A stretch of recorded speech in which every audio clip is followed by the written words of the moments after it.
Alright guys, what's going on? Welcome to today's video. I'm going to be doing some commentating right now, and then we're going to get into the video.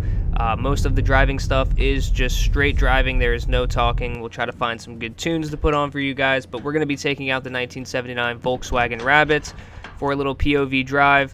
Thanks to my buddy Devin for letting me borrow his GoPro. So I'm sorry if at all times the angle isn't the best. I had to use a hat mount, and it worked well enough for me to make this video, but it's something that I will have to, get used to and maybe have to mess with more to get better angles.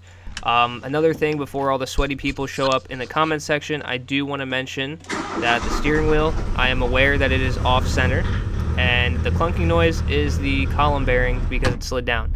So long story short, the car has been in this storage unit for almost a month without being started or looked at.